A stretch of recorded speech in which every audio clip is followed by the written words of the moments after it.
দোকানের ভেতর জ্বলতে থাকা হ্যারিকেন বাতির কাঁচটা একটা জোরালো শব্দে ফেটে চৌচির হয়ে ধপ করে আগুনটা নিভে গেল। একটা ঘুটঘুটে অন্ধকার গ্রাস করল দোকান আর দোকানের ভেতরে থাকা প্রত্যেকটি মানুষকে। সকলের মধ্যেই বেঁধে গেল একটা হুলুস্থুল কাণ্ড।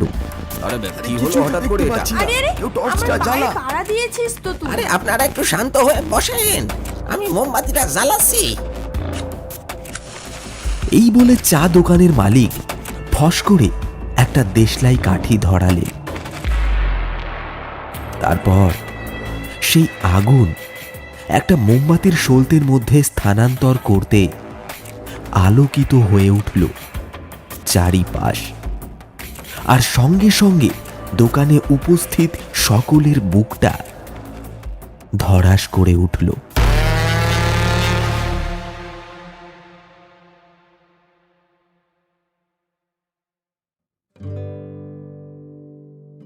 নমস্কার আমার প্রিয় শ্রোতা বন্ধুরা, গপ্তুন হাড়হিম করা গল্পের আসরে আপনাকে স্বাগত জানাই। আমাদের আজকের নিবেদনে আপনি শুনবেন স্বনামধন্য লেখক অপূর্ব সেনের কলমে রোমাঞ্চকর গ্রাম বাংলার ভৌতিক গল্প শীতের সন্ধ্যায় প্রেতকাণ্ড।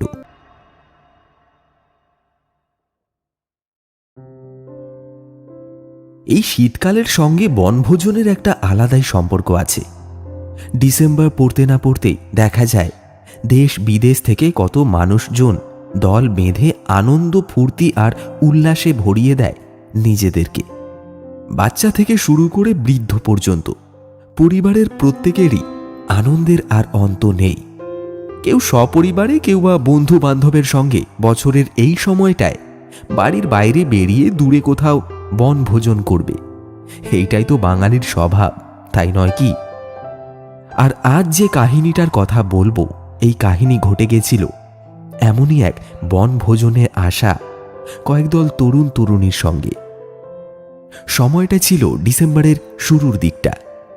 এই সময় আর পাঁচটা মানুষ চড়ুই ভাতি উপলক্ষে যে সকল বিশেষ বিশেষ জায়গায় গিয়ে থাকে, সেই রকম কোনো জায়গায় না গিয়ে একদল বন্ধু ঠিক করল যে তারা ময়নাগড় নামে এক প্রত্যন্ত গ্রামে বনভোজন করবে। দলে ছিল বিমল, সৌরভ, সুজাতা, নিশা, কবির আর রবিন। ওরা সকলেই সবে গ্র্যাজুয়েট কমপ্লিট করেছে। এই ময়নাগড়ে নিশার মামার বাড়ি। কথা ছিল আজ পৌঁছে মামা বাড়িতে গিয়েই উঠবে ওরা। তারপর মামার ছেলে মেয়েকে সঙ্গে নিয়ে সব বন্ধুরা মিলে গ্রামের মধ্যেই কোনো একটা জায়গা বেছে নিয়ে সারাদিন আনন্দ ফুর্তি করবে। এইরকমই প্ল্যান করেই ওরা সকলে বাড়ি থেকে বেরিয়েছিল। ময়নাগড় একটা প্রত্যন্ত গ্রাম্য এলাকা। ৫-৭টা ছোট বড় গ্রাম নিয়ে এই ময়নাগড় অঞ্চলটা গড়ে উঠেছে। নিশার মামা বাড়ির দিকটায় ইলেকট্রিসিটি পৌঁছলেও ময়নাগড়ের বেশ কিছু জায়গায় এখনো পর্যন্ত বিদ্যুতের দেখা পাওয়া যায়নি।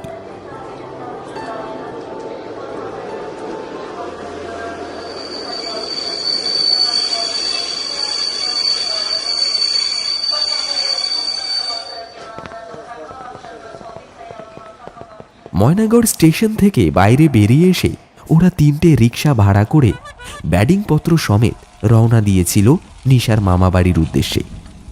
তবে বেশি দূর যেতে হয়নি। মাইলখানেক এগোনোর পরেই একটা ঝিরঝিরে বৃষ্টি এসে ওদের পথের বাধা হয়ে দাঁড়ালো। এই শীতকালের বৃষ্টিটা বড়ই অস্বস্তিকর। আকাশটা সকাল থেকেই ভার হয়েছিল। সূর্যদেবের দেখা পাওয়া যায়নি আজ সারাদিন। এখন দিন গড়িয়ে সন্ধ্যার আধার ঘনিয়ে আসছে। তার উপর চারিদিকে গুমোট মেঘের দল এসে অন্ধকারটাকে যেন খানিকটা বাড়িয়ে তুলেছে। বৃষ্টির বেগ খুব একটা বেশি নয়, তবুও এই ঝিরঝিরি বৃষ্টিতে এগোতে গেলে প্রথমত প্রচণ্ড ঠান্ডা লাগবে, আর দ্বিতীয়ত ব্যাডিংপত্র আর নিজেদেরকেও ভিজে যেতে হবে। আর বৃষ্টির জলে ভিজে সর্দি লেগে গেলে আর রক্ষে নেই। পথের ধারেই একটা চায়ের দোকান নজরে পড়ল বিমলের। বিমল বলল, এই দাঁড়াও দাঁড়াও দাঁড়াও দাঁড়াও, এই চায়ের দোকানটাতেই বসে একটু জল আর চা পান করা যাক। ততক্ষণে যদি বৃষ্টিটা ধরে যায় তাহলে ভালো, তারপরে না হয় এগোনো যাবে। হ্যাঁ, বিমলের কথায় প্রত্যেকেই সায় দিল। সকলে নেমে গিয়ে জড়সড় হয়ে বসল চায়ের দোকানের ভেতরে বাঁশের তৈরি দুটো লম্বা লম্বা বেঞ্চের ওপর। এতগুলো খদ্দেরকে একসঙ্গে পেয়ে দোকানওয়ালার মুখে একটা হাসি ফুটে উঠল বোধহয়। এসব পাড়াগাঁও অঞ্চলে খুব একটা বেশি মানুষজন জমে না। এই প্রচণ্ড ঠান্ডায় কাঁপতে কাঁপতে সৌরভ বলল, কাকা, 9টা মাটির ভাড়ে চা আর একটা করে বিস্কুট দাও দেখি। বাইরে রিক্সায় 3জন রিক্সাওয়ালা বসে আছে, ওনাদেরকেও দিয়ে দিও। দোকানওয়ালা অর্ডার পাওয়া মাত্রই চা তৈরির কাজে লেগে পড়ল। দোকানের ভেতরে ঠান্ডায় জড়সড় হয়ে বসে থাকা বন্ধুদের দলের মধ্যে নানান কথা নিয়ে শুরু হলো আলোচনা। এর মধ্যেই কবির একটা এমন বিষয় নিয়ে কথা তুলল যেটা সকলের মধ্যে আগ্রহ আরো কয়েক গুণ বাড়িয়ে দিল। আর সেটা হচ্ছে ভূত প্রেতের ঘটনা। এইরকম একটা নির্জন প্রত্যন্ত গ্রাম্য এলাকা যেখানে বিদ্যুৎ এখনো পর্যন্ত পৌঁছয়নি, সেখানে একটা চায়ের দোকানে টিমটিমে হ্যারিকেন বাতির আলোর সামনে বসে এই ধরনের আলাপ আলোচনাগুলো বেশ একটা আলাদা ধরনের অনুভূতি এনে দেয়। তাই ভূত প্রেতের কথা তুলতেই যে যার জীবনের ঘটে যাওয়া ছোট বড় ভৌতিক কাহিনীগুলো নিজেদের মধ্যেই বলা বলি করছিল। এমন সময় একটি ছোট বাচ্চা ছেলে, বোধহয় চায়ের দোকানওয়ালার ছেলে হবে, সে এসে একটা স্টিলের থালায় করে আমাদের 6 জনকে 6টা মাটির ভাঁড়ে গরম গরম চা দিয়ে গেল, সঙ্গে 6টা বিস্কিট। বাকি 3টে চায়ের ভাঁড় নিয়ে ছেলেটা বাইরে বেরিয়ে গেল রিক্সাওয়ালাদের দিয়ে আসতে। নিশা বলল, এই শোন, তোরা কিন্তু অন্য গল্প কর, ভূত কিন্তু আমার খুব ভয় লাগে। ধুর, ও সমস্ত ভূত প্রেত বলে কিছু হয় না, সবই শোনা কথা, গল্প কথা। আরে কখনো কি কোনোদিনও নিজের চোখে ভূত দেখেছিস? দেখিসনি তো, দেখবি কি করে? কারণ আজ পর্যন্ত যত ভূতের গল্প আমরা শুনেছি সবই ওই কারোর না কারোর মুখ থেকে শোনা, বা কেউ কারোর থেকে শুনে এসে বলছে। এই ধরনের টপিকের উপর আলোচনা উঠলে স্বভাবতই এর সপক্ষে এবং বিপক্ষে সব ধরনের লোককেই পাওয়া যায়। এখানেও তার কোনো ব্যতিক্রম ঘটল না। বন্ধুদের মধ্যে একদল ভূতে বিশ্বাস করে, আরেক দল একেবারেই ভূত প্রেতের বিরোধিতা করে। সুতরাং শুরু হলো এক প্রবল বচসা। বাইরে তখন সমান ধারায় ঝিরঝিরে বৃষ্টি পড়েই চলেছে। রিক্সাওয়ালাদের মধ্যে থেকে একজন নেমে এসে ইতিমধ্যেই খবর দিয়ে গেছে, এখানে বেশিক্ষণ দাঁড়িয়ে থাকলে ভাড়া বাবদ কিছু পয়সা বেশি দিতে হবে। ওদিকে এখান থেকে নিশার মামার বাড়ি এখনো মাইল 2 পথ। এই শীতের রাতে হেঁটে যাওয়া কোনোভাবেই সম্ভব নয়। অগত্যা রিক্সাওয়ালাদের কথায় রাজি হওয়া ছাড়া আর কোনো উপায় রইল না।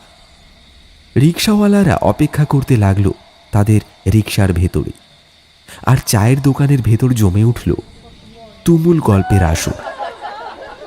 মিনিট 2 কাটতে না কাটতেই একটা ব্যাপার দেখে সকলেই থমকে গেল। একটা নিস্তব্ধতা নির্বাক শ্রোতার মতন জড়ো হয়ে এলো দোকানটার ভেতরে। আসলে গল্পে মেতে থাকতে থাকতে কখন যে আরও একটি মানুষ দোকানের বাইরে দরজার ঠিক সামনে এসে দাঁড়িয়েছে কেউ লক্ষ্যই করেনি। চেহারা দেখে আন্দাজ করা যায় বছর 30 বয়সী একটি ছেলে। পরনে একটা সাদা ধবধবে ধুতি আর একটা কলার দেওয়া ফুল হাতা জামা। জামার ওপর একটা ছাই রঙা হাত কাটা উলের বোনা সোয়েটার আছে। গলায় জড়ানো রয়েছে রং বেরঙের উল দিয়ে বোনা একটা মাফলার। বেচারা এই ঠান্ডায় বাইরে দাঁড়িয়ে ঠকঠক করে কাঁপছে। বোধহয় ভেতরে এতগুলো লোক দেখে আসতে দ্বিধাবোধ করছে। দলের মধ্যে সব থেকে চটপট নিশা, তাই সেই বলল, এ কি দাদা, আপনি বাইরে দাঁড়িয়ে? বৃষ্টিতে তো ভিজে যাবেন, আসুন আসুন, ভেতরে আসুন। ছেলেটি কাচু মাচু মুখে ধীরে ধীরে ভেতরে এসে দাঁড়ালো। বাইরের তীব্র ঠান্ডা যেন তার শরীরের রক্ত সব শুষে নিয়েছে। তাই চোখে মুখে একটা ফ্যাকাশে ভাব পরিস্ফুট হয়েছে। তার এই করুণ অবস্থা দেখে সৌরভ বলল, ঠান্ডায় তো একেবারে জমে গেছেন দেখছি, তাই একটু চা খাবেন নাকি? একবার সকলের মুখ পানে নজর ঘুরিয়ে ছেলেটি বলল, ধন্যবাদ, আমি চা খাই না। এই বলে ছেলেটি দোকানের একটি কোণে মাটির ওপরে 2 পা ভাঁজ করে 2 হাঁটুর মাঝে মুখ রেখে জড়সড় হয়ে বসল। সবাই ভাবল ছেলেটি বুঝি পাগল, তাই সেদিকে ধ্যান না দিয়ে নিজেদের মধ্যে ওরা আবার মেতে উঠল। আলোচ্য বিষয় সেই একই, ভূত প্রেত। দেখ, তোদের আবার বলছি, এসব ভূত প্রেত অলৌকিক অবাস্তব বলে বাস্তবেই কোনো কিছুর অস্তিত্ব নেই। তোরা যদি চ্যালেঞ্জ করিস তাহলে আমি এরকম গ্রামেই কোনো একটা শ্মশানে রাত কাটিয়ে থেকে আসতে পারি। আমার কিচ্ছু করতে পারবে না তোর এই ভূত প্রেত। কথাটা শেষ হতেই ঘরের কোণ থেকে অপরিচিত সেই ছেলেটি বলে উঠল, পারবে পারবে পারবে। কথাটা শুনে সবাই চমকে দৃষ্টিপাত করল ঘরের কোণে গুটিসুটি হয়ে বসে থাকা সেই ছেলেটির দিকে। আলো আঁধারির মায়াবী পরিবেশে তার ফ্যাকাশে মুখখানা ওইখান থেকেও স্পষ্ট দেখা যায়। ছেলেটি মুখ তুলে বলল, পারবে পারবে, তারা তোমাদের অনিষ্ট করতে পারবে, তেনারা আছেন। অলৌকিক বলেও কিছুর একটা অস্তিত্ব এই এই লৌকিক জগতে বর্তমান। ছেলেটির কথাবার্তা শুনে মনে হলো ছেলেটি শিক্ষিত। অবশ্য তার শরীরের পোশাকে কোথাও কোনো অদ্ভুত বা পাগলের ছাপ ফুটে ওঠে না। তবে তার হাবভাব, কথা বলার ভঙ্গি যেন একটু কেমন কেমন। তাই নাকি? পারবে, তুমি পারবে প্রমাণ করতে? যদি পারো তবে বিশ্বাস করব। প্রমাণ করতে পারবো কিনা জানি না, তবে একটা ঘটনা আমার সাথে ঘটে গেছিল, সেটা শুনলে হয়তো তোমরা কিছুটা হলেও ভূত প্রেতের ওপর বিশ্বাস করবে।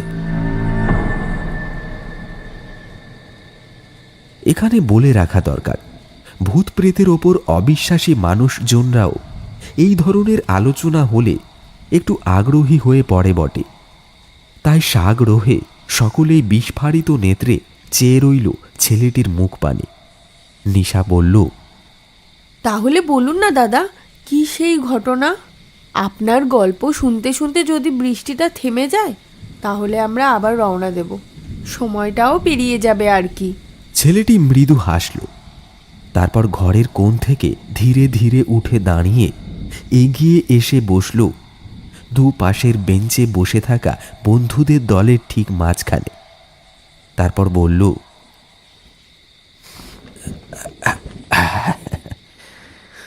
বেশ বলছি, তবে একটা শর্ত আছে। সকলে জিজ্ঞাসু দৃষ্টিতে ছেলেটির দিকে চেয়ে আছে।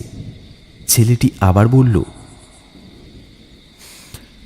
শর্ত একটাই, গল্প যতক্ষণ আমি বলবো ততক্ষণ কেউ আমায় কোনো প্রশ্ন করবে না বা কেউ কোনো কথা বলবে না, সবাইকে চুপ থাকতে হবে। কথাটা শুনে সকলেই এর ওর মুখ পানে চাওয়াচাওয়ি করতে লাগলো। যা বাবা, এ আবার কি ধরনের শর্ত? তবে ভূত প্রেতের কাহিনী শোনার সময় নিস্তব্ধতাটা একটা আলাদাই শিহরণ জাগানোর ভূমিকা পালন করে। তাই সকলেই ঘাড় নাড়িয়ে সম্মতি জানালো।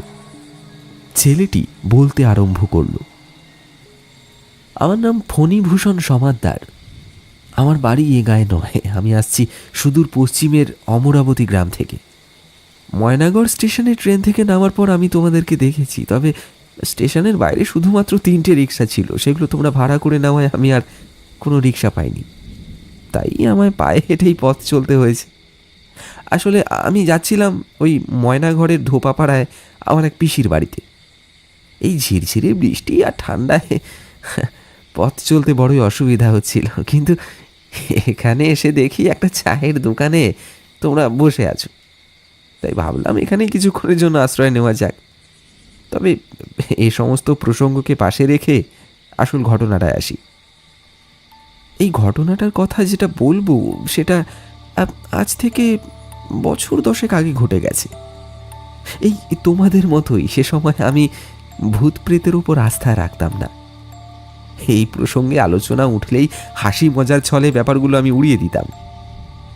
কিন্তু সেই দিন আমার জীবনে এমন একটা ঘটনা ঘটলো যেটা আমাকে বিশ্বাস করাতে বাধ্য করলো যে হ্যাঁ, আমাদের এই দৃশ্যমান পৃথিবীটার পেছনেও না আরও একটা অন্ধকার আছে, যার ভেতরে রয়েছে এমন অজানা আর অচেনা বিষয়বস্তু যেগুলো ভাবতে গেলেও আমাদের শরীরের রোম খাড়া হয়ে যায়। আসলে আমি শখের বশেই ছবি আঁকাআঁকির কাজ করতাম। আমার বাবা ব্রজভূষণ সমাদ্দার প্রচুর ধনসম্পত্তির মালিক ছিলেন, তাই অর্থ লাভের চেষ্টা কখনো করিনি। নিজের শখেই কর্মজীবনে কাজে লাগাবার উদ্দেশ্যে কিছু টাকা পয়সা সঙ্গে করে নিয়ে আমি ওই বাড়ি থেকে বেরিয়ে পড়তাম মাঝে মধ্যে। পকেট শূন্য হয়ে গেলে আবার ফিরে আসতাম। তারপর কিছুদিন বিশ্রাম নিয়ে শুরু হতো আবার দেশ বিদেশ ভ্রমণ।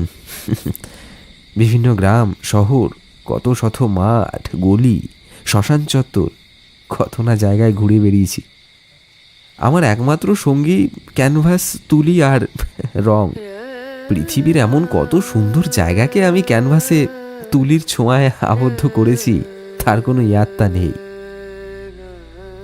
তা এইরকমই ঘুরতে ঘুরতে একবার একটা গ্রামে উপস্থিত হয়েছিলাম। গ্রামের নাম লক্ষ্মীপুর। নামটা লক্ষ্মীপুর হলেও সে গায়ে মা লক্ষ্মীর সাক্ষাৎ পাওয়া যায় না, কারণ সে গ্রামে প্রথমত মানুষের বসবাস খুবই কম, দ্বিতীয়ত কেমন যেন একটা অন্ধকার পর্দার আড়ালে গ্রামটা বিরাজ করছে যেন বহু যুগ ধরে। তবুও তার মধ্যে একটা সৌন্দর্য আছে। সেই সৌন্দর্য এই শিল্পীর চোখে এড়াতে পারেনি। তাই ঠিক করলাম কয়েকটা দিন গ্রামে কাটিয়ে এখানকার সৌন্দর্যকে তুলির টানে ফুটিয়ে তোলার চেষ্টা করব। ওই গ্রামের পাশেই একটা বেশ চওড়া নদী ছিল। নদীটার নাম আমার জানা নেই, তবে দিনের বেশিরভাগ সময়টাতে আমি না ওই নদীর পাড়ে একটা প্রকাণ্ড বটগাছের নিচে বসে ছবি আঁকতাম। লক্ষ্মীপুর গ্রাম থেকে বেরিয়ে একটু দূরে একটা বাজার ছিল। সেখানে খাবার দোকান থেকে ভাত, ডাল, রুটি এসব সঙ্গে করে রাতের জন্য নিয়ে আসতাম। এভাবেই বেশ একরকম চলছিল। তবে দিন দুয়েক কাটতে না কাটতেই একটা ব্যাপার রীতিমতো না আমায় চঞ্চল করে তুলল। আসলে আমি গ্রামে প্রবেশ করার পর একটা ভাঙাচোরা পুরনো দালান বাড়ি পেয়েছিলাম এক জায়গায়। সম্ভবত সেটা আদিকালের কোনো জমিদার বাড়ির ধ্বংসস্তূপ হবে। তবে ঘরের ভেতরটা মোটামুটি পরিষ্কার ছিল। রাতে ভয় কেবল সাপকোপের, তাই কিছুটা কার্বলিক অ্যাসিড সঙ্গে করে আমার থাকতো। বাড়িটা চারিদিকে ছড়িয়ে দিয়ে ওই ঘরের মধ্যেই বেশ একরকম ছিলাম 2 দিন। কিন্তু একদিন সকালে ঘুম থেকে উঠে একটা ব্যাপার দেখে আমার চক্ষু একেবারে চড়ক গাছ। একটা ফাঁকা ক্যানভাস আমার শোবার স্থানে ওই মাথার কাছেই দাঁড় করিয়ে রাখা ছিল। সেদিন সকালে উঠে আমি দেখলাম সম্পূর্ণ ফাঁকা ক্যানভাসটাকে কে যেন একটা ছবি এঁকে দিয়ে গেছে। সে ছবির দৃশ্য ভারী ভয়ানক। ছবিটা দেখে মনে হলো সেটা কোনো শ্মশান চত্বরের ছবি। ছবির ফ্রেমের ঠিক মাঝখানে একটা চিতা দাউ দাউ করে জ্বলছে। চিতার পরে কিছুটা দূর থেকেই শুরু হয়েছে একের পর এক মৃতদেহের লাইন। প্রত্যেকটা মৃতদেহ ধরে দাঁড়িয়ে আছে একটি করে কালো কুচকুচে মানুষ। সে মানুষ অবশ্য দেহধারী নয়। ছবি দেখে যতটা আন্দাজ করা যায় সে মানুষগুলো ফুটিয়ে তোলা হয়েছে ছায়ামূর্তির মতন। তবে প্রত্যেকটি মানুষের যে মূর্তি আছে সেই মূর্তিগুলোতে একটা বৈশিষ্ট্য একই রকম। সেটা হলো ওই প্রত্যেকটি ছায়ামূর্তি মুন্ডু ছাড়া দাঁড়িয়ে রয়েছে। তাদের কারোর মাথা বলে কোনো কিছুর অস্তিত্ব সেই ছবিতে নেই। এমনকি চিতায় যে মরাটা পুড়ছে তারই সামনে একজন জল্লাদের মতন দেখতে মানুষ একটা প্রকাণ্ড লাঠি হাতে দাঁড়িয়ে আঘাত করছে সেই মরার মাথার খুলিতে, যেন সে দেহ থেকে মুন্ডুটা খসিয়ে ফেলতে চায়। ব্যাপারটা ছবিটা দেখলে একবারেই বোঝা যায়। ছবিটা দেখে আমি শিউরে উঠলাম। এমন একটা ছবি আমার বর্তমানে মানে আমার থাকাকালীন রাতের বেলায় এসে এই ক্যানভাসে কে এঁকে দিয়ে গেল। লোকজনের সঙ্গে কথাবার্তা বলাটা আমি খুব একটা পছন্দ করতাম না, নিজের মতোই থাকতে ভালোবাসতাম। তাই গ্রামের ব্যাপারে কারোর মুখে কখনো কিছু শুনিনি বা শোনার চেষ্টা করিনি। তবে ব্যাপারগুলো জেনে যাওয়াটাই মনে হয় তখন উচিত ছিল। যাই হোক, কোন বিপদের মুখে যে তখন পা দিয়েছি আমি নিজেও জানতাম না। ক্যানভাসের ওই রকম একটা বিভৎস ছবি দেখে আমার মাথায় খুব রাগ চেপে গেল। সচরাচর আমি খুব একটা রাগই না, তবে কেন জানি না তখনকার জন্য আমার মন ভীষণভাবে চঞ্চল হয়ে উঠল। আমি ক্যানভাসটা ছিঁড়ে টুকরো টুকরো করে ভেঙে ফেলে দিলাম ওই পাশের খোলা জানালাটার ওই প্রান্তের জঙ্গলে। কিন্তু এইটুকু হলেও ঠিক ছিল, এর থেকেও ভয়ঙ্কর ব্যাপারগুলো এরপর আমার সাথে ঘটতে থাকলো। ওই ভাঙা বাড়িটার যে ঘরটায় আমি থাকতাম তার পাশেই আরেকটা ঘর ছিল। সেই ঘরটা একটু জঙ্গলে ভরা। সেদিন দিনমানেই ঘুরতে ঘুরতে আমি ঘরের ভেতরে প্রবেশ করলাম। রাতের ব্যাপারটা তখন আমার মনের মধ্যে ঘুরপাক খেয়ে যাচ্ছে কেবলই। আমার বারবার মনে হচ্ছে কোনো বদমাশ লোকের খপ্পরে হয়তো আমি পড়েছি। কেউ যদি আমার টাকা পয়সা সব লুটে নেওয়ার চেষ্টা করে থাকে বা সেই তালে ঘাপটি মেরে বসে থাকে, তবে খুব একটা লাভ হবে না, কারণ পকেট আমার ততদিনে হালকা হয়ে এসেছে। এইসব ভাবতে ভাবতেই আমি ঘরময় পায়চারি করছিলাম। এমন সময় আমার চোখটা সেই ঘরের একটা বিশেষ দেওয়ালে গিয়ে ঠেকল। ওই দেওয়ালটায় হিজিবিজি বাংলা অক্ষরে কি সব যেন লেখা রয়েছে। আমি তো ভালো করে পড়ার জন্য দেওয়ালটার একেবারে কাছে গেলাম। তারপর হাত দিয়ে দেওয়ালে লেগে থাকা ধুলো বালি মাটি এসব ঝেড়ে ফেলে আমি লেখাগুলো পড়তে লাগলাম। একটা অদ্ভুত ব্যাপার সেখানে লেখা ছিল জানো। সেখানে লেখা ছিল, এই গ্রামে যে কেউ স্বেচ্ছায় প্রবেশ করতে পারে, তবে এই গ্রাম থেকে চলে যাওয়ার কথা চিন্তা করলেই হয়তো আমার মতন তাকেও এই মর্মান্তিক মৃত্যুর শিকার হতে হবে, তাই খুব সাবধান। লেখাটা দেখে আমার মাথায় তখন একটা ব্যাপার খোঁচা দিয়ে গেল। গ্রামটায় আসা থেকে লক্ষ্য করেছি এখানে দিনমানে দুই একজন মানুষ একটু দূরের বসতি ছেড়ে বাইরে বেরোলেও সন্ধ্যার পরে কোনো কাকপক্ষীর টিকিটিও খুঁজে পাওয়া যায় না। আমি যে ভাঙা বাড়িটায় থাকতাম সেটা গ্রামের বসতি থেকে একটু দূরে, একটু তফাতে বলা চলে, যে কারণে লোকজনের আড়ালে আমার ছবি আঁকার কাজ বা অন্যান্য চিন্তা ভাবনাগুলো করতে সুবিধা হতো। তবে এই ব্যাপারটা তখনও ভেবে দেখিনি যে গ্রামটার চালচলন আচরণ যেন একটু অন্য ধরনের, কেমন যেন থমথমে আর নিষ্প্রাণ।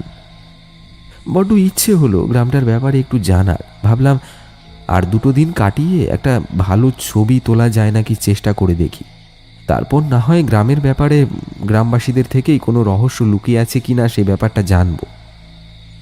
সেই রাতের ঘটনাটা আর দেওয়ালের লেখাটা এক প্রকার মন থেকে মুছে ফেলে আমি আবার ছবি আঁকার কাজে লেগে পড়লাম। সেদিন নদীর পাড়ে দূর থেকে একটা বেশ সুন্দর ছবি এঁকেছিলাম। একজন বৃদ্ধ তার গরু স্নান করানোর জন্য নদীর পাড়ে এসেছিল। সে যখন গরু স্নান করাচ্ছিল সেই দৃশ্যটাই আমি আমার ক্যানভাসে প্রাণবন্ত করেছি। আমার স্পষ্ট মনে আছে। মনের আনন্দে ছবির ফাইনাল টাচ দেওয়ার জন্য আমি ক্যানভাসটা নিয়ে সেদিন সন্ধ্যায় আবার আমার ঘরে ফিরে গিয়েছিলাম। বাড়িটা থেকে একটু দূরে যখন আমি উপস্থিত হয়েছি তখন বাড়ির ভেতরে আমি কারোর একটা উপস্থিতি টের পেলাম। বিদ্যুৎ গতিতে একটা গাছের পেছনে নিজেকে আড়াল করে আমি আমি উঁকি দিয়ে দেখে চললাম সামনের দৃশ্য। দেখলাম আমার ঘর থেকে একজন ছাই ভস্ম মাখা কালো কুচকুচে সন্ডা মার্কা চেহারার তান্ত্রিক গোছের একটা মানুষ অত্যন্ত চঞ্চল দৃষ্টিতে এদিক ওদিক তাকাতে তাকাতে বেরিয়ে গেল। তারপর জঙ্গলের ভেতরে কোথায় যেন অদৃশ্য হয়ে গেল। না, ঘরে চুরি করার সম্ভাবনা নেই, কারণ মূল্যবান জিনিস বলতে সঙ্গে করে আমার কিছুই নেই তখন। তবুও একটা আতঙ্ক আমায় যেন ঘিরে ধরল। আমি দ্রুত পদে ঘরের ভেতরে প্রবেশ করলাম। দেখলাম ঘরের প্রত্যেকটা জিনিস যথাস্থানে রয়েছে। নিজের মনেই বারবার প্রশ্ন ঘুরপাক খেতে লাগলো, এই ব্যাপারগুলো কি হচ্ছে কয়দিন ধরে আমার সাথে। এই ধরনের পরিস্থিতির মুখোমুখি তখনও পর্যন্ত আমি হইনি, তবে পরিস্থিতি ক্রমাগত আরো ভয়ঙ্কর থেকে বীভৎস আর ভয়াবহ হতে লাগলো। বাজার থেকে আনা সাদা ভাত, ডাল আর রুই মাছের তরকারি ঘরে আগে থেকেই গচ্ছিত ছিল। তাই দিয়ে রাতের খাবারটা সেরে আমি জ্বলন্ত মোমবাতিটা শোবার মাদুরের পাশে দাঁড় করিয়ে একটু বিশ্রাম করছি। হঠাৎ আমার চোখটা গেল সেদিন সারাদিন ধরে আঁকা সেই নতুন ছবিটার দিকে। ছবিটা আমি এঁকেছিলাম, আমার স্পষ্ট মনে আছে, তবে একটা ব্যাপার আমায় আরো অবাক করে দিল। ছবির ফ্রেমে নদীটা বয়ে যাচ্ছে। নদীর পাড়ে বৃদ্ধ তার গরুকে স্নান করাচ্ছে। বৃদ্ধ যেখানে স্নান করাচ্ছে সেখান থেকে ভাঙাচোরা কয়েকটা সিঁড়ি নদীর ঘাটের ওপরের দিকে উঠে এসেছে। আর তার ওই পাশে মানে বিপরীত দিকটায় ঘন জঙ্গল। এইরকমই একটা কিছু আমি এঁকেছিলাম।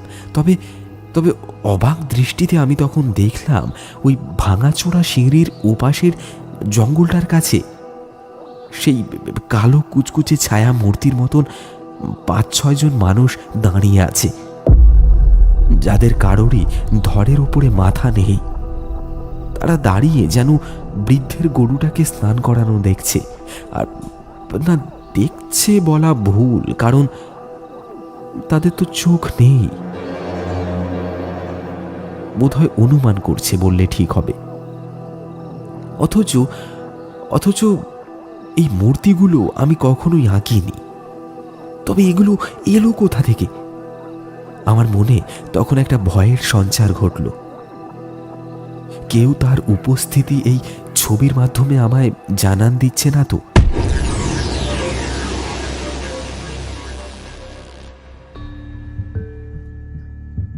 শুনছেন শীতের সন্ধ্যায় প্রেতকাণ্ড। গল্পটি শুনতে শুনতে যদি আপনি এতদূর চলেই এসেছেন তখন চ্যানেলটি সাবস্ক্রাইব করতে ভুলবেন না। আর হ্যাঁ, ভালো লাগলে একটি লাইক দিয়ে বন্ধুদের মধ্যে শেয়ার করুন। তাহলে চলুন শোনা যাক গল্পের পরবর্তী অংশ।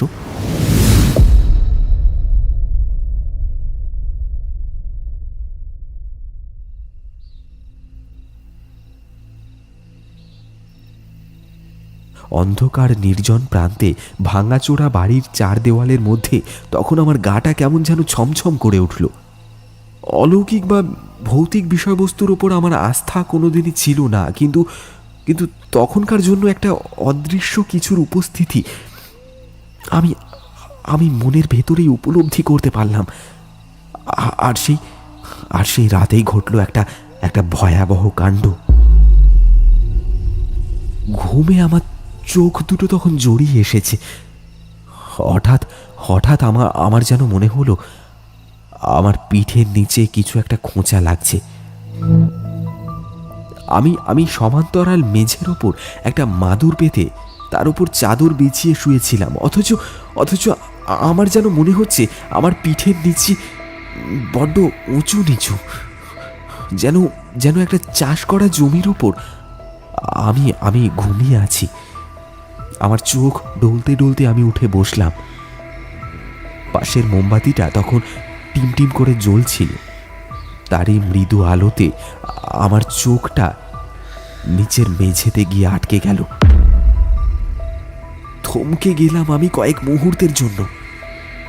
একটা ঠান্ডা হিমেল বরফের ছোঁয়া যেন বিদ্যুৎ গতিতে আমার শিরদাঁড়া বেয়ে নিচ থেকে ওপর দিকে উঠে এলো। এ কি দেখছি আমি? ঘরের মেঝেটাকে যেন খুঁড়ে ছিন্ন ভিন্ন করে দিয়ে গেছে। আর সেই মেঝের ভেতরে মাটি খুঁড়ে বেরিয়ে এসেছে শত শত মানুষের নরমুণ্ডু।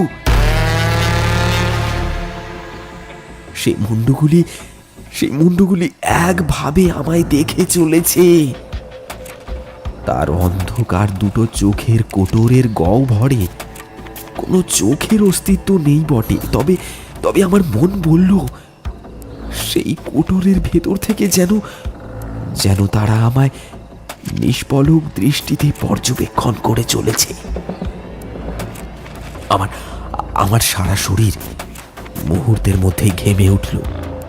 কি করব বুঝতে না পেরে ভয়ে একটা আর্ত চিৎকার করে উঠলাম আমি। তারপর দুই হাতে কোনো মতে নিজের মুখটা আড়াল করতেই থরথরিয়ে কেঁপে উঠল আমার সারা শরীর। বাইরে তখন নিরেট নিস্তব্ধতা থমথম করছে। কান ঝালাপালা করে দেওয়ার উপক্রম হয় ঝিঁঝি পোকার ডাকে। ধীরে ধীরে চোখ মেলতেই আমি দেখলাম ঘরের ভেতর আবার সমস্ত কিছু আগের মতোই স্বাভাবিক। তবে কি সবই আমার ভ্রম? আমার কি মানসিক স্বাস্থ্যের অবক্ষয় ঘটল? নিজেকে কেমন যেন পাগল পাগল মনে হতে লাগলো আমার। সে রাতে কিছুতেই ঘুম আসতে চাইল না আর। ভোরের দিকে ঘরের বাইরের জঙ্গলে কিছু মানুষের পায়ে চলার খসখস শব্দে আমি ধীরে ধীরে উঠে দাঁড়ালাম। তারপর খোলা জানালার ফাঁক দিয়ে একটু উঁকি মেরে বাইরে দৃষ্টিপাত করতেই যে ব্যাপারটা দেখলাম, সেটা দেখে আমার বুঝতে বাকি রইল না যে আমি এক ভয়ঙ্কর প্রেতপুরীতে উপস্থিত হয়েছি। ছবিতে দেখা সেই কালো কালো ছায়ামূর্তির মতন মুন্ডুহীন মানুষগুলো আমার চোখের সামনে আমার চোখের সামনে জল জ্যান্ত হেঁটে বেড়াচ্ছে। বাড়িটার পাশ দিয়েই তারা সারিবদ্ধভাবে কোথায় যেন এগিয়ে চলেছে। চোখ না থাকা অবস্থাতেও তারা যেন সামনের সমস্ত কিছু দেখতে পায়। দৃশ্যটা চোখের সামনে দেখে আমি পাথরের মতন নিশ্চল হয়ে সেখানে দাঁড়িয়ে রইলাম। সেই কালো মূর্তির দল ধীরে ধীরে দূরের জঙ্গলের ভেতরে অদৃশ্য হয়ে গেল। তারপর কখন যে ভোরের আলো ফুটে উঠল তা আমি জানি না। রাত্রে ওই রকম বীভৎস ঘটনা ঘটে যাওয়ার কারণেই আমার মাথাটা ততক্ষণে একেবারে ধরে গেছে। আমার চোখ দুটো লঙ্কা বাটার মতন জ্বলে যাচ্ছে ক্রমশই। আমি ঠিক করলাম আর নয়, যে করেই হোক আজ আমায় এই গ্রাম ছেড়ে দূরে কোথাও চলে যেতে হবে। দিনের আলো থাকতে থাকতে তল্পিতল্পা গুটিয়ে আমি বেলা 11টা নাগাদ সেই ঘর ছেড়ে বাইরে বেরিয়ে পড়লাম। মনে মনে ঠিক করে নিয়েছি এই গ্রামে আর ফিরব না। তবে চাইলেই তো আর তা হয় না, সেটা আমার জানা ছিল না। ঘরের ভেতরের দেওয়ালে সেই বাংলা অক্ষরে লেখা কথাটা তখনও আমার মাথায় আসেনি, তবে ব্যাপারটা আমি উপলব্ধি করলাম কিছুক্ষণ পরেই। গ্রামের সীমানা পেরিয়ে বাইরে বেরোতে যাব এমন সময় হঠাৎ আমার মাথাটা টলমল করে ঘুরে উঠল, আর এক পা এগোনোর শক্তি তখন আমার মধ্যে নেই। আমি ধপ করে মাটিতে বসে পড়লাম। শরীরটা বড্ড ক্লান্ত হয়ে পড়েছে ততক্ষণে। কিছুক্ষণ বিশ্রাম করে উঠে দাঁড়িয়ে আমি পথ চলতে যাব, কিন্তু আবার আমি শক্তি হারিয়ে মুখ থুবড়ে মাটির ওপর পড়লাম। আমি বুঝলাম এখান থেকে এক পা সামনে এগোনোর সামর্থ্য আমার আর নেই। সেইভাবে কিছুক্ষণ আবার মাটিতে পড়ে থেকে ধীরে ধীরে আমি উঠে বসলাম। তারপর ঠিক করলাম ওই ওই ভাঙা বাড়িটাতেই আবার ফিরে যাব। তবে আশ্চর্যজনকভাবে ভাঙা বাড়িতে ফিরে যাওয়ার সময় আমার শরীর দিব্যি সুস্থ, কোনো প্রকার দুর্বলতা বা মাথা ঘোরার ভাবটা তখন আর নেই। আমার বুঝতে বাকি রইল না সেই ভয়ঙ্কর প্রেত শক্তি আমায় এই গ্রাম থেকে বাইরে যেতে দিতে চায় না। তবে এর শেষটা কোথায় সেটা দেখার জন্য মনে মনে একটা জিদ চেপে বসলো আমার। আমি আমি আবার গিয়ে উপস্থিত হলাম সেই ভাঙা বাড়িটায়। আমায় দেখতেই হবে, জানতেই হবে এই ধরনের ঘটনাগুলো কেন আমার সঙ্গে ঘটছে, এই গ্রামে কিসের রহস্য লুকিয়ে আছে। সেদিন আমি আর কোনো কাজ করতে পারলাম না। ওদিকে প্রচণ্ড খিদে পেয়েছে, সঙ্গে জল তেষ্টাও পেয়েছে খুব। শুকনো মুড়ি একটা থলেতে কিছুটা বেঁধে রাখা ছিল, তাই সেটাই বের করে চিবোতে লাগলাম। তারপর খাওয়া শেষ হলে গলাটা যেন আরো শুকিয়ে কাঠ হয়ে গেল। তাই ঠিক করলাম এবার এই বাড়ি থেকে একটু দূরে ওই গ্রামে বাস করা লোকজনদের মাঝে গিয়ে সাহায্যের জন্য হাত পাতব। তাই ঘর থেকে বেরিয়ে রওনা দিলাম। একটা সরু মাটির রাস্তা ওই নদীর পাড়টা ঘেঁষেই দক্ষিণ দিকে এগিয়ে গেছে। দেখে বোঝা যায় লোকজন সেই পথ দিয়েই বোধহয় যাতায়াত করে। সেই পথ ধরে কিছুটা দক্ষিণে এগিয়ে বাঁ দিকে বাঁক নিয়ে মিনিট 2 হাঁটার পর কতগুলো ছোট ছোট বাড়িঘর চোখে পড়ল। তবে তবে অদ্ভুতভাবে সেখানে গিয়ে শত ডাকাডাকির পরেও সে বাড়ির ভেতর কোনো মানুষের অস্তিত্ব খুঁজে পেলাম না। এখানে আছেন কেউ? শুনতে পাচ্ছেন আমার কথা? আচ্ছা, আপনারা কেউ আমার কথা শুনতে পাচ্ছেন না? তাই বসতিটা ছেড়ে সামনের দিকে এগিয়ে চললাম। গোটা 10-12 বাড়ি পেরোনোর পরে আবার ফাঁকা মাঠ আর জঙ্গলে ভরা জমি, কিন্তু কাঁচা মাটির পথটা দেখলাম সেই দিকে এগিয়ে গেছে। সেটা দেখে সে পথ ধরে আমি এগিয়ে চললাম।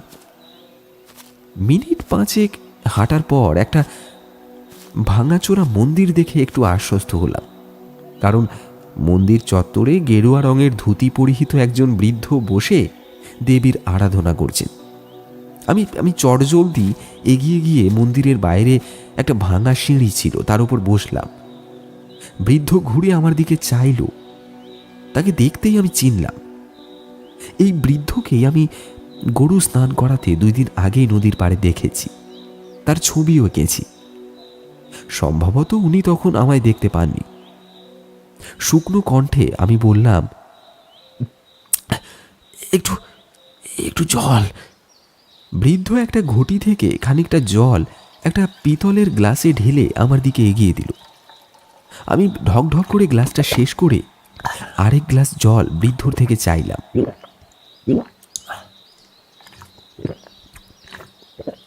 আরেক গ্লাস। বৃদ্ধ আরেক গ্লাস জল দিতে সেটাও আমি নিমেষের মধ্যেই শেষ করে ফেললাম।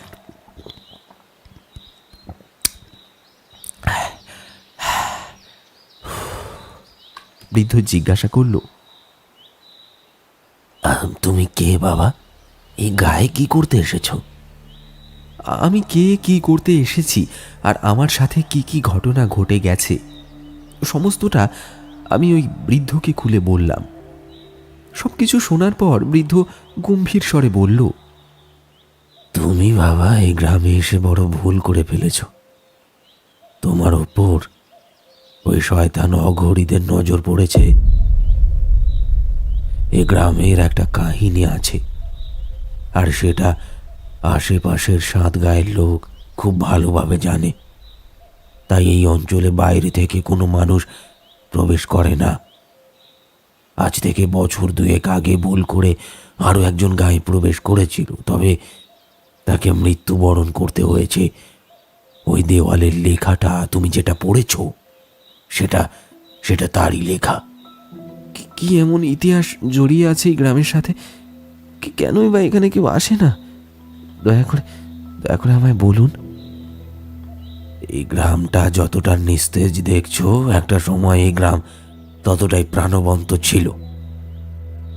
কিন্তু একদিন নদীর ওপার থেকে একদল অঘরী এসে এখানে বাসা বাঁধল। এই গ্রামের উত্তরের ওই শ্মশান চত্বরে তাদের ঘাঁটি স্থাপন করলো তারা। আসলে গত 55 বছর ধরে আমি এই মন্দিরের পুরোহিত। অঘরীরা এই গ্রামে এসেছিল আজ থেকে বছর 15 আগে। তার আগে পর্যন্ত এই মন্দিরে প্রতি বছরই জাঁকজমক করে পুজো হতো। মানুষের বিপদে আপদে তারা তাদের প্রার্থনা নিয়ে এই মন্দিরে এসে পুজো দিয়ে যেত। কিন্তু কিন্তু অঘরীরা আসার পর থেকে তাদের অদ্ভুত কালো জাদুর প্রভাব দেখিয়ে তারা গ্রামের মানুষদের আকর্ষিত করে তুলল। বিভিন্ন জরা ব্যাধি, মানসিক সমস্যার সমাধান ওই অঘরীদের কাছে অনায়াসেই পেয়ে যেত গ্রামের মানুষ। তাই অঘরীদের ওপর একটা বিশ্বাস জন্মাতে শুরু করলো মানুষের মনে। অঘরীরা একসময় এমন এক অদ্ভুত ব্যাপারে মানুষকে আশ্বস্ত করলো যা কখনোই বাস্তবে সম্ভব নয়। তারা বলল, গ্রামের মানুষদের পরিবারের যদি কেউ মারা যায় তাহলে সেই মৃতদেহ অঘরীদের হাতে তুলে দিলে নাকি তারা সৎকার্য করবে, আর সে সৎকার্য করলে পরিবারের সেই মৃত ব্যক্তির পুনর্জন্ম ওই পরিবারেই হবে। কিন্তু এই ধরনের মিথ্যে প্রতিশ্রুতি যে কতটা ভয়ানক হতে পারে ভবিষ্যতের জন্য তা তখন গ্রামবাসীরা টের পায়নি। আমার তখন বয়স আর একটু অল্প। ছোট থেকেই আমি মা কালীর সাধনা, তন্ত্রচর্চা এসব করে এসেছি। তাই ধ্যান করে এমন অনেক কিছুই দেখতে পারি বা বুঝতে পারি যেগুলো সাধারণ মানুষ পারে না। অঘরীদের অভিসন্ধি আমি জেনে গেলেও আমার কথা গ্রামবাসীরা কিছুতেই শুনতে রাজি হয়নি। তারা পরিবারের মৃতদেহ সৎকার্যের জন্য ওই অঘরীদের হাতে মৃতদেহ তুলে দিত। কিন্তু অঘরীরা তাদের সেই মৃতদেহ নিয়ে কি করতো জানো? কি করতো? তারা মৃতদেহটি আধ পোড়া অবস্থায় চিতা থেকে নামিয়ে নিত। তারপর লাঠির আঘাতে তাদের ধর থেকে মুন্ডুটা আলাদা করত। তারপর সেই মুন্ডু লাল শালুর কাপড়ে জড়িয়ে শ্মশানের পাশে একটা পুকুর পাড়ের বড় অশ্বত্থ গাছের গোড়ায় মাটি খুঁড়ে পুঁতে দিয়ে আসত। আর বাদ বাকি দেহটুকুর মধ্যে মন্ত্র চালনা করে সেই দেহেরই প্রেতাত্মাকে পিশাচ রূপে পরিণত করে তাদের নিজেদের কাজে লাগাতো। আর পিশাচ তন্ত্রে নিজেদের শক্তি বৃদ্ধি করার উপকরণ হিসেবে তাদেরকে ব্যবহার করত। কালে কালে তাদের লোভ এতটাই বেড়ে উঠল যে তারা জীবন্ত সাধারণ মানুষদেরও বশীভূত করে জ্যান্ত চিতায় পুড়িয়ে তাদের দেহকে কাজে লাগাবার পৈশাচিক কাজ করতে শুরু করলো। ব্যাপারটা জানতে পেরে তখন গ্রামের মধ্যে একটা আতঙ্ক ছড়িয়ে পড়েছিল, কিন্তু ততদিনে বড্ড দেরি হয়ে গেছে। তারা এমনভাবে গ্রামটাকে বেঁধে ফেলল যে গ্রাম ছেড়ে কোনো মানুষ যদি বাইরে পালিয়ে যাওয়ার কথা চিন্তা করে তবে তার মৃত্যুর পালাই সবার আগে আসবে। তাই ভয়ে মানুষ একসময় গ্রাম ছেড়ে বাইরে যাওয়ার কথা চিন্তা করতেও ভুলে যেতে লাগলো। তবে খবরটা আর গ্রামের মধ্যে চাপা রইল না। লোকের মুখে মুখে ছড়িয়ে পড়েছিল অন্যান্য 7 গ্রামে। তাই দীর্ঘকাল বাইরে থেকে মানুষ আর এই গায়ে প্রবেশ করেনি। আর এখানকার বেশিরভাগ মানুষই ধীরে ধীরে শিকার হয়েছে ওই অঘরীদের। তারা আজও ওই শ্মশান চত্বরে সাধনা করে চলে। গোটা 10-12 জন মানুষ এই গায়ে এখনো অবশিষ্ট রয়ে গেছে। তবে বর্তমানে তারা আমার অধীনে থাকে। অপরিসীম শক্তি ওদের থাকলেও আমারও কিছু কম শক্তি নেই। তারই গুণে আমি এখনো পর্যন্ত নিজেকে আর ওই কয়টা মানুষকে বাঁচিয়ে রাখতে পেরেছি। তবে রাত এই গ্রামের জন্য অত্যন্ত ভয়ঙ্কর। সন্ধ্যের অন্ধকারের পরে রাতে কেউ আর ঘর থেকে বাইরে বেরোয় না। আর যেহেতু কেউ এই গ্রাম ছেড়ে বাইরে যাওয়ার কথা চিন্তা করে না, তাই অঘরীরা এখনো পর্যন্ত কারোর ক্ষতি করতে পারেনি। কিন্তু নিজের অজান্তেই সেই চিন্তা তুমি বাবা করে ফেলেছ, তাই তাদের নজর এখন তোমার ওপর।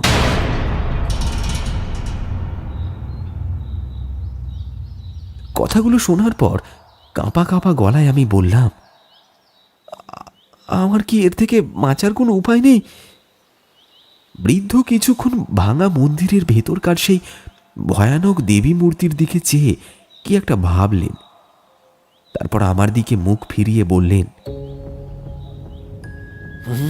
উপায় একটা আছে, তবে সেটা একরকম অসাধ্য সাধন বলতে পারো। কি সেই উপায়, আমায় বলুন দয়া করে। দেখো, তুমি এই গ্রামে আসার পর তোমার ছবির মাধ্যমে তাদের উপস্থিতির সংকেত পেয়েছিলে। এখন সেই ছবি পারে তোমায় বাঁচাতে। কিন্তু কেমন করে? তোমায় ছবি আঁকতে হবে।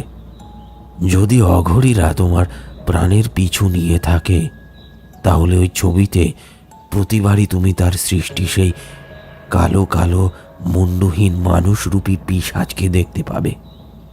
আর যদি এই ছবি আঁকতে গিয়ে কখনো সেই ছবির ভেতরে তুমি তাদের অস্তিত্ব খুঁজে না পাও, তাহলে জানবে তারা তোমার পিছু নেওয়া ছেড়েছে, অবশ্য সেই মুহূর্তের জন্য। আর সেই মুহূর্তেই তোমায় এই গ্রাম ছেড়ে অনেক দূরে কোথাও চলে যেতে হবে। তুমি বাবা আমার ছেলের মতো, তাই বলতে খুব খারাপ লাগছে। তোমার জীবন মরণ এখন সম্পূর্ণ ভাগ্যের উপর নির্ভর করছে। তুমি চাইলে আমাদের গ্রামেই থাকতে পারো। কবে কার ডাক আসে বিধাতা ছাড়া আর কেউ জানে না।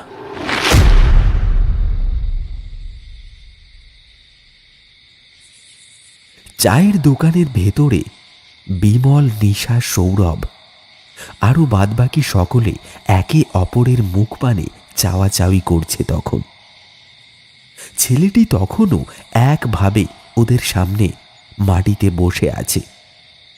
সবার মনে তখন একটা প্রশ্ন, তাই সকলের হয়ে প্রশ্নটা সৌরভই করল। আচ্ছা, তাহলে আপনি ওই গ্রাম থেকে অবশেষে বেরিয়ে আসলেন কিভাবে? জবাবে ছেলেটি খানিকক্ষণ চুপ করে থেকে হঠাৎ বলল, সেটা আর কখনো সম্ভব হয়ে ওঠেনি যে।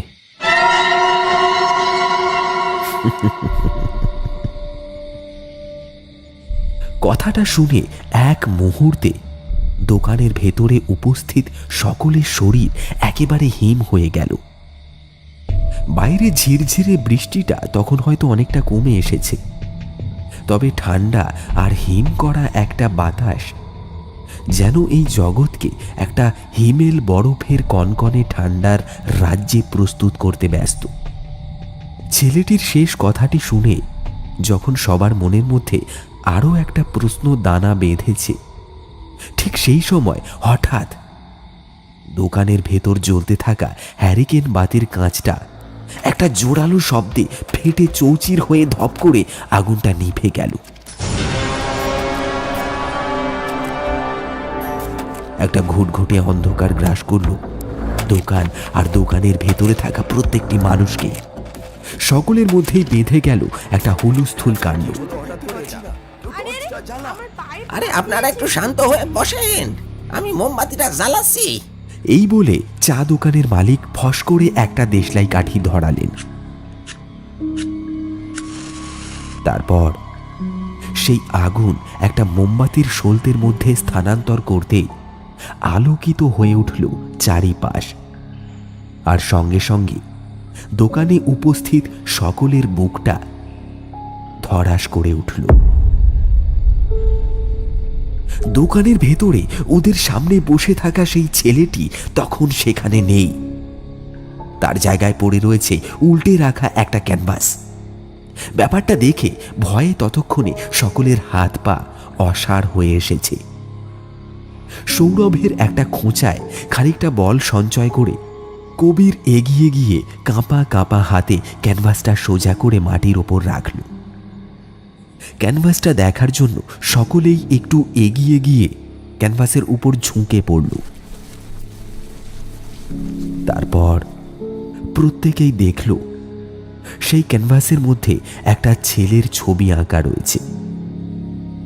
এই ছেলেটি কেউ নয়, এই ছেলেটি একটু আগেই ওদেরকে গল্প বলে শোনাচ্ছিল। ছেলেটি ছবির ভেতরে একটা চিতার ওপর শুয়ে রয়েছে, আর তার চারিপাশে তাকে ঘিরে দাঁড়িয়ে রয়েছে সেই কালো কালো ছায়ামূর্তির মতন মানুষগুলো, যাদের শুধু দেহটাই আছে, মুন্ডু বলে কোনো কিছুর অস্তিত্ব নেই। ব্যাপারটা দেখা মাত্রই সাহসী সৌরভ জ্ঞান হারিয়ে ধপ করে মাটির ওপর লুটিয়ে পড়ল।